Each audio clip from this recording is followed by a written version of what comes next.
রায়পুর গ্রামে বসবাসকারী সবুজদের পরিবার ছিল অত্যন্ত দরিদ্র।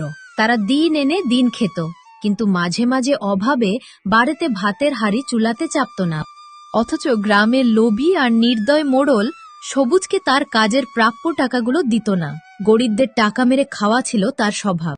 একদিন সকালবেলায়, এই পকেট পকোড়া আছে, আসুন আসুন, রাজুদার পকেট পকোড়া খেয়ে যান। আনলিমিটেড তরকারি, 3টে পকোড়া, একটা পেঁয়াজ, মাত্র 30 টাকা। এই আসুন আসুন, একদম গরম গরম পাবেন। জলে ভাজা তেলে ভাজা পকেট পকোড়া খেতে একেবারে জলদি করে আসুন, ফুরিয়ে গেলে কিন্তু আর পাবেন না। আসুন আসুন। কাকা, আমায় 5 টাকায় একটা পকেট পরোটা খেতে দাও। সেই সকাল থেকে কিছু খাইনি। এই পূর্ণিমা, এই 5 টাকাতে কোনো পকেট পকোড়া পাবি না। এই একটা পকেট পকোড়ার দাম এখন 10 টাকা করে। যা, বাড়িতে গিয়ে আরো 5 টাকা নিয়ে আয় গিয়ে। এ কি বলছো রাজু কাকা? গতকাল তো পরোটা 5 টাকা পিস ছিল, আর আজ হঠাৎ করে দ্বিগুণ দাম হয়ে গেল। বাজারে আটা ময়দা তেলের যা দাম বেড়েছে, তাই পকেট পকোড়ার দামও আমি বাড়িয়ে দিয়েছি। 10 টাকা করে একটা খেতে হলে খা, নাহলে আমার দোকানের সামনে থেকে দূর হ। রাজু কাকা, তুমি আমায় 5 টাকায় একটা পরোটা দাও, আমি বাকি টাকা পরে এসে দিয়ে যাব। আসলে আমার এখন খুবই খিদে পেয়েছে। না না না না, আমি বাকিতে কোনো পরোটা দিই না, বাকির নাম ফাঁকি। যা যা যা, হোটেলের সামনে থেকে দূর হ। পূর্ণিমা উদাস হয়ে বাড়ির দিকে যেতে লাগলো।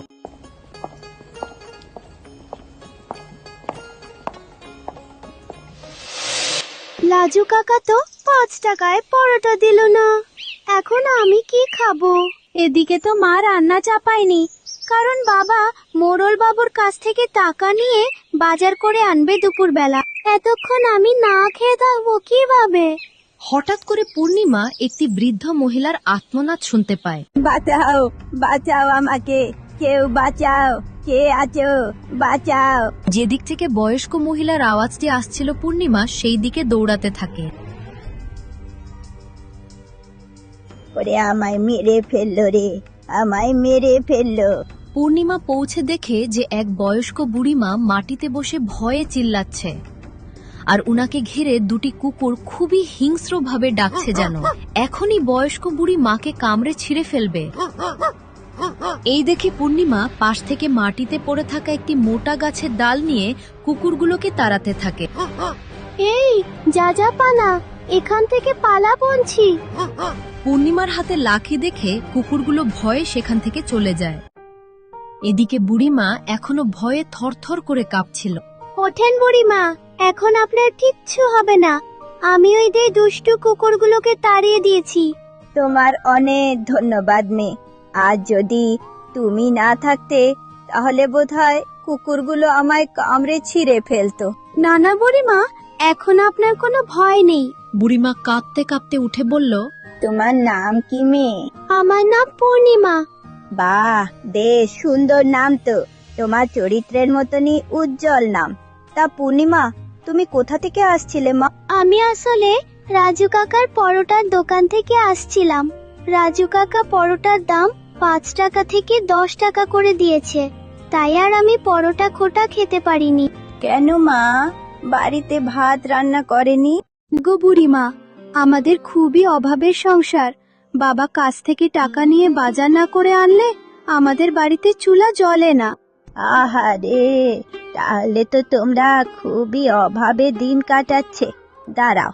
বুড়িমা উনার পুটুলি থেকে একটি নীল রঙের বেশ একটি অদ্ভুত চাদর বার করে পূর্ণিমাকে দিল। কিন্তু বুড়িমা, এই চাদরটি নিয়ে আমি কি করব? এটা আমার কি কাজে লাগবে? সময় হলে ঠিকই বুঝতে পারবে। তোমাদের সব সমস্যার সমাধান এই চাদরেই লুকিয়ে আছে। এই বলে সেই বুড়িমা সেখান থেকে চলে গেলেন।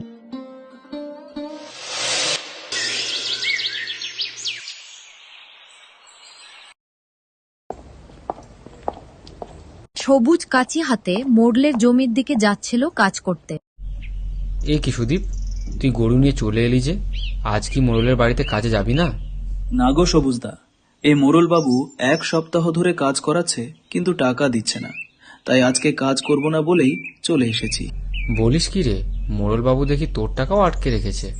এদিকে আমারও অনেক টাকা পাওনা আছে। ওই বেয়াদব মোল্লের টাকার আশা ছেড়ে দাও সবুজদা। আজ কদিন ধরে গরুর জন্য খড়কুটো কিনবো, তাই টাকা চাইছিলাম, তাও দিচ্ছে না। বলিস কি রে, আমারও তো সংসারে নুন আনতে পান্তা ফোড়ানোর মতন অবস্থা।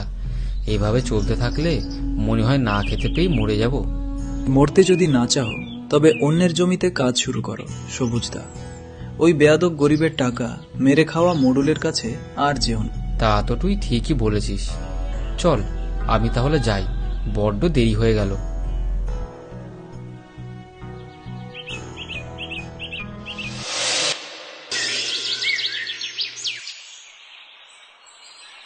আরে বাহ, এই চাদরটা তো দেখতে খুবই অদ্ভুত এবং সুন্দর।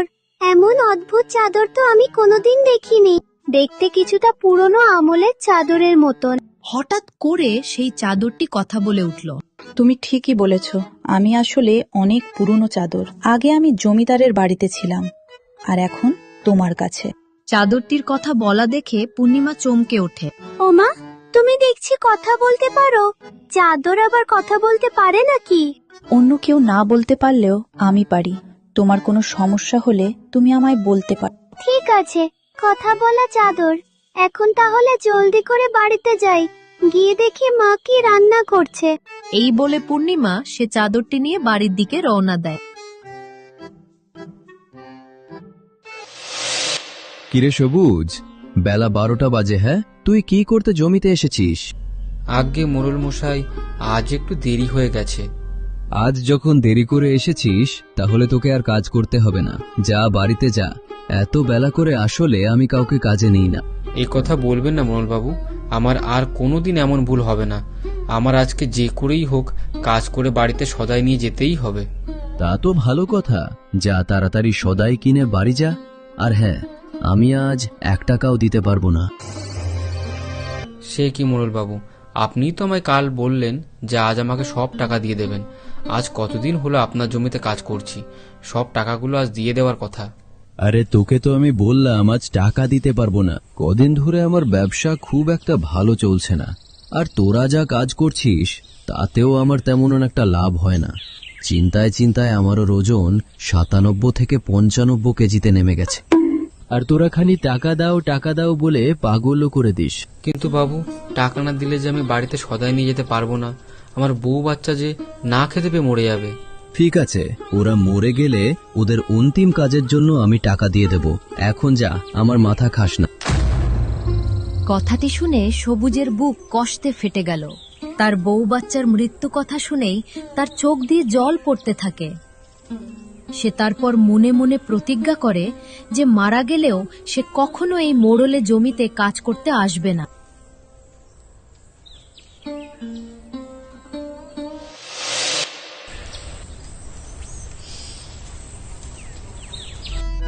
এই আসুন আসুন, রাজুদার পকেট পড়া খেয়ে যান, মাত্র 10 টাকা। ফুরিয়ে গেলে কিন্তু আর পাবেন না। আসুন আসুন। উফ, আজকে মোড়ল টাকাও দিল না, আর এদিকে বাড়িতে আমার বউ বাচ্চা না খেয়ে আছে। যাই, আমি বরং রাজুর দোকান থেকে কটা পরোটা কিনে নিয়ে যাই। তা কি ব্যাপার সবুজদা, পরোটা খাবে নাকি? দেবো নাকি 3টে পরোটা গরম গরম, একদম পৃথিবীর আবহাওয়ার মতন গরম পরোটা? দে তাহলে আমায় 4টে পকেট পরোটা দে, আমি পকেট থেকে টাকা বার করছি। তা সবুজদা, পরোটার দাম জানো তো? কেন, 5 টাকা করে পিস? হাসালে গো সবুজদা, এখন পরোটার দাম পুরো 10 টাকা করে পিস। সে কি, এই কালই তো পকেট পরোটা 5 টাকা করে পিস ছিল, আর আজ 10 টাকা করে পিস হয়ে গেল। আর বলো না গো সবুজদা, আমারও এতে কিছু করার নেই। বাজারে যে হালে আটা ময়দার দাম বেড়ে গেছে, তার জন্য আমিও পরোটার দাম বাড়িয়ে দিয়েছি। তা বলে পুরো দ্বিগুণ? দে, আর কি করা যাবে। তাহলে আমায় তুই 3টে পকেট পরোটা দে। এই বলে সবুজ যখন পকেটে হাত দেয় তখন দেখে তার পকেটে মাত্র 20 টাকা আছে। ইস রে, পকেটে তো শুধু 20 টাকা আছে। আচ্ছা রাজু, বলছি যে তুই এই 20 টাকা রাখ, তোকে বাকি 10 টাকা আমি পরে দিয়ে দেব। না না সবুজদা, বাকির নাম ফাঁকি, আমি বাকিতে দিতে পারবো না। এইভাবে বলিস না রাজু, আমি তো তোকে টাকা দিয়ে দেবো বলে বলছি। না না সবুজদা, আমি টাকা পয়সার বিষয়ে কাউকে বিশ্বাস করি না। এমনকি নিজের বউকেও না। ছাড়, তুই তাহলে আমায় 2টো পকেট পাউডার দে, আমি না হয় আজ নুন জল খেয়ে কাটিয়ে নেব। আমার চাঁদের মতন বউ আর মেয়ে খেলেই হবে। এরপর সবুজ রাজু দোকান থেকে 2টো পরোটা নিয়ে বাড়ির দিকে যেতে লাগলো।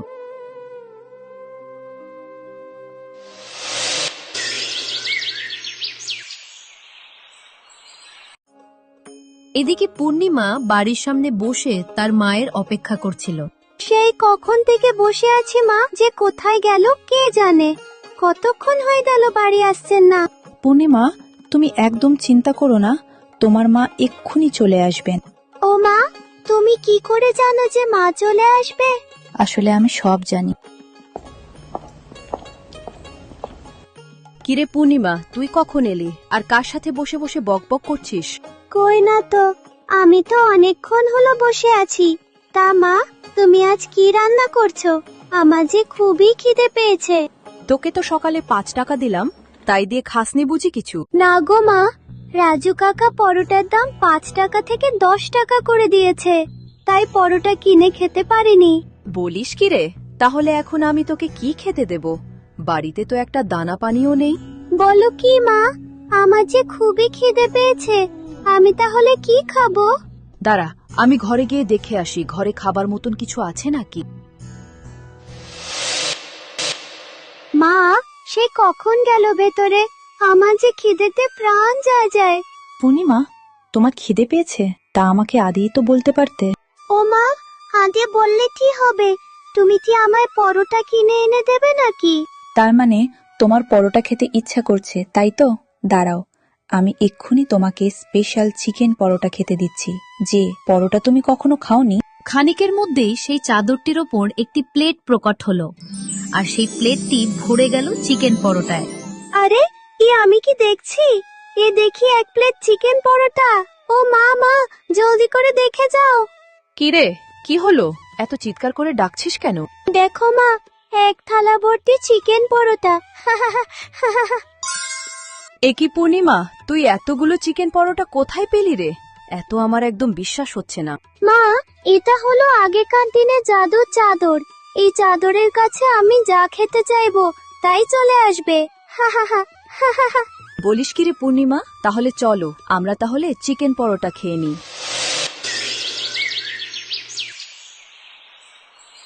এদিকে সবুজ 2টি পকেট পরোটা নিয়ে বাড়িতে হাজির হলো। বাড়িতে এসে তার বউ অর্চনা আর মেয়ে পূর্ণিমাকে পরোটা খেতে দেখে সে অবাক হয়ে যায়। আরে, এ কি, এতগুলো পরোটা কোথায় পেলে? পরোটা নয় গো, এগুলো হলো চিকেন পরোটা। আসো আসো, তুমিও আমাদের সাথে বস শেখাও। আরে বাবা, খাবো তো, কিন্তু আগে বলো তো, এতগুলো চিকেন পরোটা তোমরা কোথায় পেলে? বাবা, আমি পেয়েছি। এক বুড়িমা আমাকে জাদুর চাদরটি দিয়েছে, আর সেই চাদরে আমি এতগুলো চিকেন পরোটা পেয়েছি। বলিস কি রে পূর্ণিমা, জাদুর চাদর? তাহলে এই চাদরে যত ইচ্ছা তত পরোটা খাওয়া যায়? হ্যাঁ বাবা, তোমার যত খুশি তত পরোটাই খেতে পারো। তা মা, যা আছে তাই তো দেখে মনে হচ্ছে খেয়ে শেষ করতে পারবো না। এভাবে তো খাবার নষ্ট হয়ে যাবে। তুমি ঠিক বলেছ বাবা, এর জন্য আমরা চাইলে একটা পরোটার দোকান দিতে পারি। তুমি বাকি পরোটাগুলো কম দামে বিক্রি করে দেবে।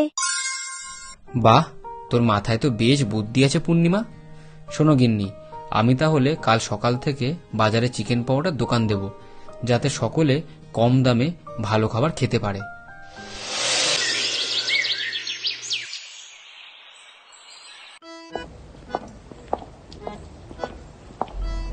আরে খুড়ো যে, বলেন খুড়ো কি খাবেন, তেলে ভাজা নাকি পকেট পরোটা? না রে রাজু, আজ এসব ছাই পাশ খাবো না, তুই আমায় চিকেন পরোটা দে। জীবনে কখনো চিকেন পরোটা খাইনি, তবে আজ খাবো। কি চিকেন পরোটা? এ আবার কেমন পরোটা? এর নাম তো আগে কখনো শুনিনি। তুই এসব কি বলছিস? এর মানে তোর কাছে চিকেন পরোটা নেই? খুড়ো সেখান থেকে চলে গেল, আর এদিকে রাজু খুড়োর কথা শুনে হাসতে থাকে। কে জানে খুড়ো সকাল সকাল কি উল্টো পাল্টা বলছে। চিকেন পরোটা কোত্থেকে পাবে চিকেন পরোটা? খানিক পর আর একজন খরিদ্দার রাজুর দোকানে এলেন। আসুন দিদি আসুন, একদম গরম গরম মচমচে পরোটা খেয়ে যান। না না দাদা, আজ এসব খাবো না। আজ নতুন একটা পরোটা বার হয়েছে না, সেটাই খাবো। নতুন পরোটা? হ্যাঁ হ্যাঁ হ্যাঁ, বুঝেছি, আপনি পকেট পরোটার কথা বলছেন তো। 3টে পরোটা, একটা পেঁয়াজ আর আনলিমিটেড তরকারি, মাত্র 30 টাকা। দিচ্ছি দিচ্ছি, এখনই দিচ্ছি। না না দাদা, পকেট পরোটা না, আমি চিকেন পরোটা নেব। আপনার কাছে থাকলে আমায় 10 পিস দিয়ে দিন। না না দিদি, এসব পরোটা আমার কাছে নেই। ধুত নেই যখন, তবে দোকান কেন খোলা রেখেছেন? যত সব, যাই অন্য দোকানে গিয়ে দেখি। সকলের মুখে এই চিকেন পরোটার নাম শুনে রাজু বেশ চিন্তায় পড়ে গেল।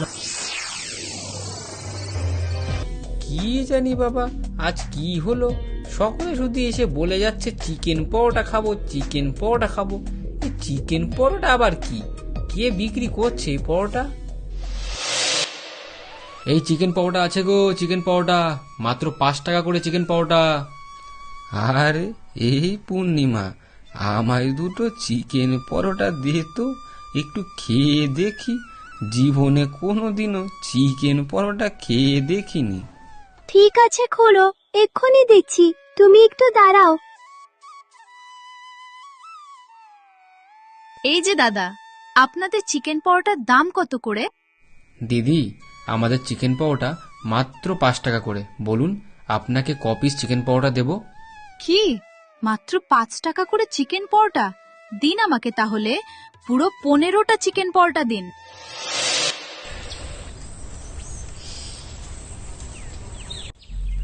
আরে এ কি, আজকে ব্যাপারটা যে কি হচ্ছে কিছুই বুঝতে পারছি না।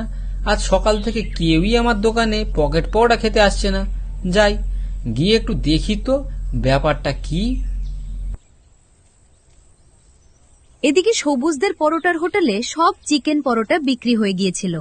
পূর্ণিমা, আজ তো সবই বিক্রি হয়ে গেল। চল এখন তাহলে বাড়ির দিকে যাই, ওদিকে তোর মা আবার অপেক্ষা করছে। হ্যাঁ বাবা, চলো, কিন্তু তার আগে আমিও কটা পরোটা খেয়ে নিই। জাদুর চাদর, জাদুর চাদর, আমায় কয়েকটা চিকেন পরোটা দাও। এই বলা মাত্রই সেই জাদুর চাদরের ওপর 1 প্লেট চিকেন পরোটা হাজির হলো। কিন্তু এদিকে সবকিছু রাজু দেখে নেয়। ইয়ে কি, ইয়ে আমি কি দেখলাম রে বাবা, খালি চাদরটা এক মুহূর্তে পরোটা দিয়ে ভরে গেল। তার মানে এটা কোনো সাধারণ চাদর না, এটা হলো জাদুর চাদর। না, এই চাদরটা আমার যে করে হোক চুরি করতেই হবে। এটা পেলেই আমি রাতারাতি বড়লোক হয়ে যাব। রাত্রেবেলা রাজু আস্তে আস্তে পা টিপে টিপে সবুজদের বাড়ির সামনে এসে পৌঁছায়। এই তো, এত রাত্রে মনে হচ্ছে সকলে ঘুমিয়ে পড়েছে। আমি এই সুবর্ণ সুযোগে গিয়ে চাদরটা চুরি করে নিই। যাই যাই যাই। রাজু আস্তে আস্তে সবুজদের ঘরে ঢুকে সেই জাদুর চাদরটিকে খুঁজে বার করে। আরে ওই তো সেই জাদুর চাদরটা দেখতে পাচ্ছি। এটাই সেই চাদর, যে চাদরে এক নিমেষেই অনেকগুলো পরোটা তৈরি হয়ে যায়। যাই যাই, তাড়াতাড়ি চুরিটা সেরে ফেলি, শুভ কাজে আবার দেরি করতে নেই যে। আরে কে দেখছি? সেই দুষ্টু লোকটা, সে দেখে আমাকে চুরি করতে আসছে। দাঁড়া, আজ এটাকে উচিত শিক্ষা দিতেই হবে। ওরে বাবা গো, ওরে বাগু, মরে গেলাম গো। কে আছো কোথায়? আমায় বাঁচাও গো, এদিকে আমায় মেরে ফেললো গো। ওরে ছেড়ে দে, ছেড়ে দে, বাঁচাও বাঁচাও। আরে কে কোথায় আছো? কেউ তো বাঁচাও। যারা যারা খেতে খেতে এই গল্পটি দেখছেন, তারা যদি একটি সুন্দর কমেন্ট এবং নিজেদের নাম লিখে দেন, তাহলে আমরা আপনাদের নাম পরবর্তী গল্পে ব্যবহার করব।